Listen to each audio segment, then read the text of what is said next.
mendapat kasih raja, dan jikalau baik pada pemandangan raja, mengabulkan permintaan serta memenuhi keinginan hamba, datang pulalah kiranya raja dengan Haman ke perjamuan yang akan hamba adakan bagi raja dan Haman. Maka besok akan hamba lakukan yang dikehendaki raja. Terima kasih ya ibu-ibu ya yang berhari ulang tahun ya. Tuhan memberkati pembacaan firman Tuhan. Bertepatan ini firman Tuhan memang ceritanya tentang perempuan ya, tapi di sini juga ada cerita tentang Haman. Ibu-ibu, bapak-bapak, bahkan juga tentu anak-anak, ada pemuda, ada remaja, sekolah minggu. Sebenarnya kalau mau dihimpunkan semua, tak cukup rumahnya Ibu Lince Walelang Warbung di tempat ini menampung. Tapi inilah keadaannya, ada yang mungkin karena sakit ya, batuk, ya sakit ringan ya, ada juga yang besok juga dioperasi. Tapi saya percaya kita yang hadir saat ini tetap dalam keadaan sehat. Apalagi yang ber-happy birthday ya. Happy birthday ya Ibu Lince Walelang Warbung 68 tahun ya. 61 tahun Ibu Niketut Sehari Nadi. Namanya mantap sekali ya. Sehari pasti jadi itu. Nah, ibu-ibu yang bersama bapak-bapak dan anak-anak Tuhan yang ada, kita semua, kita perhatikan dari apa yang dibaca tadi oleh ibu berdua, karena mungkin faktor tadi ibu di samping berbisnis ya, memang begitu pengaruh karena faktor usia. Ibunda jangan takut, jangan khawatir. Tapi dengan metode seperti ini mengingatkan supaya lebih banyak, lebih rajin baca firman Tuhan. Jangan nanti suruh buka kitab Ester, nanti dibuka di perjanjian baru sampai Tuhan Yesus datang tidak dapat-dapat.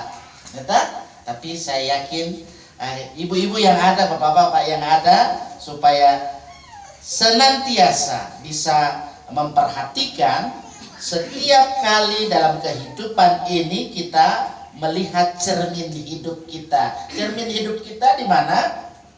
Firman Tuhan. Nah, mari kita lihat cermin hidup kita dari firman Tuhan yang kita baca dari kitab Ester yang kita perhatikan ini kita memang berbicara tentang kehidupan umat Israel. Ini sangat nasionalis ya, itu dikatakan nasionalis yang biasa juga kita kenal bagaimana semangat kebangsaan ya, atau nation building. Nah, itu yang biasa juga disebutkan nation building. Kitab Ester yang ada ini memang biasanya itu dibacakan ini. Nah, kalau tadi ibu berdua yang membacakan, jadi dibacakan oleh ibu yang berhari ulang tahun tadi ya. Ini kitab Ester biasa dibaca ketika ada pesta. Pesta apa itu? Pesta Purim yang biasa dirayakan oleh orang Yahudi. Nah, pesta Purim itu dimaknai sebagai hari pembebasan bagi orang Yahudi. Sehingga kalau kita perhatikan yang dibaca tadi oleh ibu-ibu kita yang ber-happy birthday, Haman, ya, ada yang nama Haman di sini. Haman dan sekutunya punya niatnya tidak baik. Itu mau membinasakan bangsa Yahudi dan wilayah kekuasaan yang ada di kerajaan Persia waktu itu ya. Walaupun kalau kita lihat Coba siapa yang sudah baca ini seluruh kitab Ester? Ada yang pernah baca semua? Ya? Ya? Ada, coba yang pernah baca semua kitab Ester secara keseluruhan. Ya? Ada apa di situ?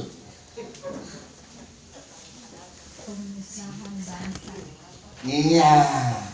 Kemudian di kitab Ester itu saya suka sebenarnya seperti ini supaya sampai di ruang baca firman Tuhan. Kita biasa ajak kita dialog. Nah, itu. Jadi di kitab Ester ini ibu-ibu kalau perhatikan ya bersama bapak-bapak semua kita yang ada, memang tidak ada menuliskan nama Tuhan. Itu tidak ada dituliskan di situ tentang nama Tuhan Allah, tetapi kemudian ini diterima dalam kumpulan kitab dalam Alkitab kita, dalam kitab suci kita, yang sesungguhnya ini dinyatakan bahwa Tuhan Allah itu tidak pernah membiarkan umatnya binasa. Dia tidak pernah membiarkan umatnya binasa, termasuk ini rumah baru habis direhab. Ini lihat, tadi saya bilang mulus seperti jalan tol. Di mana itu yang mulus itu? Mulus. Kita diajak bersyukur oleh keluarga. Dan dari perikop ini itu memang mau menyatakan Tuhan Allah tidak pernah membiarkan umatnya binasa. Bahkan Tuhan Allah tidak membiarkan umatnya hilang lenyap oleh apapun, termasuk oleh niat orang-orang jahat. Ya, ada orang yang punya niat jahat dalam hatinya, ya toh. Tapi kalau kita ada dalam providensia Dei, dalam perlindungan Allah, tetap kita selamat. Amin. Ya, asal yakin sepenuhnya, jangan mendua. Orang mendua hati dia akan tenang dalam hidupnya. Niat orang jahat itu pasti akan disingkirkan, walaupun dia melakukan sesuatu yang jahat terhadap orang yang dikasihi oleh Tuhan. Di sini kalau kita lihat ya, ada juga selain tokoh Ester, tokoh siapa ditemukan di situ? Betul sekali, Mordekai. Siapa Mordekai? Iya betul, paman daripada Ester. Ini om dengan ponakannya, dia bersama-sama bagaimana dia menghadapi situasi yang ada pada waktu itu ketika hidup di pembuangan di tengah-tengah kekaisaran Persia pada waktu itu. Ester, dia menjadi apa? Ratu di kekaisaran yang ada pada waktu itu. Dia tidak pernah melupakan latar belakang integritas dirinya sebagai seorang Yahudi. Maka ketika Haman yang adalah salah seorang pegawai tinggi yang ada di kekaisaran tersebut mau berniat jahat terhadap orang Yahudi, Ester dan juga pamannya, siapa tadi? Mordekai. Dia jadi pahlawan yang luar biasa. Dia rela memberikan nyawanya bagi saudara-saudara mereka ketika ada di pembuangan tersebut. Niat jahat Haman dan sekutunya itu memuncak ketika dia ingin membinasakan orang Yahudi di negeri di mana mereka ada dalam pembuangan dengan jalur politiknya pada waktu itu, menghasut raja untuk mengeluarkan satu keputusan supaya orang ini tidak betul, jadi harus dikeluarkan, dibinasakan. Nah, seperti itu keputusannya. Maka Ester, dia tahu persis bahwa untuk menghadap raja bukan soal yang gampang. Bahkan tindakan yang ada itu pasti ujung-ujungnya apa? Hukuman, ya. Bukan diizinkan oleh raja, tetapi hukuman. Tapi Esther luar biasa semangatnya. Dia punya komitmen untuk dia berjuang, untuk dia bertindak menyelamatkan kaumnya. Nah ini, jadi kaum perempuan jangan takut untuk berjuang. Kalau ada dalam penyertaan Allah, ya berjuang demi keselamatan kaumnya. Maka ketika dia mengajak Mordekai dan seluruh orang Yahudi berdoa, ini terkadang kita anak enteng dengan doa saya tidak terjawab. Kenapa doa saya begitu? Ya Tuhan pasti menjawab doanya itu. Tuhan bisa bilang, selesaikan dulu ini jawaban doaku. Tunggu nanti bisa. Oke, ACC, yes. Nah, itu. Tuhan tidak pernah tidak menjawab doa-doa kita, asalkan dalam kehidupan kita sungguh-sungguh. Kalau di sini apa yang dilakukan? Doa puasa. Jangan nanti dikira orang Kristen kok puasa. Tapi tidak perlu kita bilang saya puasa ini, jangan ganggu saya. Kalau orang memang betul dia punya niat doa puasa, ya seperti kalau misalnya ada yang disebut seperti tadi misalnya penyakit sudah dibawa ke dokter, kasih saja dokter Ricky bingung, so kasih yang paling paten enggak? Nah itu ingat, doa orang benar bila dengan yakin didoakan besar kuasanya. Tidak hanya oleh orang yang mendoakan, tapi yang bersangkutan juga pasti dalam hidup ini dia ketika berdoa betul-betul ada iman. Karena itu kan Yesus dari kampung ke kampung, dari kota ke kota, dari satu daerah ke daerah lain, dia bilang ketika orang datang minta pertolongan, penyembuhan segala macam segala penyakit, imanmu menyembuhkan engkau. Jadi dengan iman kita sungguh-sungguh. Di sini doa puasa. Karena doa puasa yang dilakukan dengan sungguh-sungguh, dan bahkan Esther punya keberanian menghadap raja, dia menyampaikan laporan apa yang sedang mereka hadapi dengan siapa tadi? Haman dan sekutunya. Sehingga Bapak Ibu, saudara-saudara, persekutuan jemaat Tuhan yang ada di kolom 5, ya. Kita lihat di sini ada komitmen, ada kesetiaan yang ditunjukkan oleh Esther pada janjinya. Dia mencintai dan juga dia sangat mengasihi kaumnya supaya tetap dipeliharanya. Ketika raja menawarkan apapun yang dimintanya, termasuk apa tadi? Setengah dari kerajaannya. Itu tadi kan dibaca.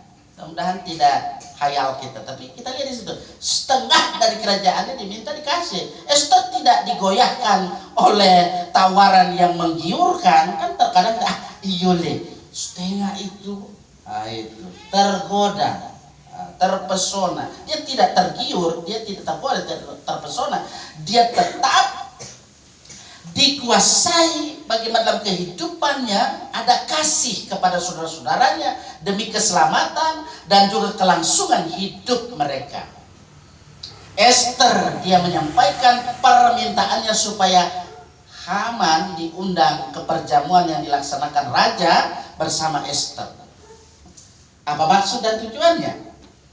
Maksud dan tujuannya adalah ternyata supaya dia diketahui oleh Haman. Sehingga dengan demikian ada rasa senangnya Haman menceritakan semua kepada istri dan juga kelompoknya. Padahal maksud Esther adalah untuk apa? Melaporkan secara langsung niat jahat dari siapa tadi? Haman. Esther yang adalah seorang ratu, ingat itu, dia bukan sembarang juga. Dia adalah seorang ratu, orang penting dalam kekaisaran. Dia tidak pernah melupakan dirinya, tidak kehilangan jati dirinya, integritas dirinya, dia tidak kehilangan. kasihnya juga tidak kehilangan kepada kaum dan juga bangsanya. Persekutuan yang saya kasih dalam kasih Tuhan ini merupakan satu proses pembelajaran dalam kehidupan kita ya, sebagai persekutuan kita yang ada di kolom 5, supaya dalam kehidupan kita mau melihat bagaimana integritas diri itu penting, bagaimana kasih itu sangat penting. Bagaimana kita dalam kehidupan sebagai orang-orang yang beriman kepadanya, supaya kita bersatu hati. Inilah keteladanan hidup dan inilah iman bagi kita. Walaupun kita tidak selalu bilang, wah Tuhan, ya Tuhan, ya Tuhan, sedikit ya Tuhan. Bukan berarti tidak perlu, ya. Tetapi dalam hidup ini kita ada Tuhan di dalam diri kita. Nah, itu seperti Esther dalam kitab Esther ini, walaupun tidak ada apa tadi, nama Tuhan Allah ditulis di dalamnya, tetapi di hatinya sudah tertulis itu. Kalau itu dibawa ke sana di tempat pembuangan, paling apa ngana? Itu tamu sabel ngana. Itu. Tapi dia tidak sebut itu, tapi Tuhan ada di hatinya. Terkadang kan itu yang terjadi. Dewasa ini menyebut nama, padahal kelakuan tidak sesuai. Mari dalam kehidupan ini kita belajar dari Esther dan juga Mordekai. Dia rindu supaya dalam kehidupannya dia bisa menegakkan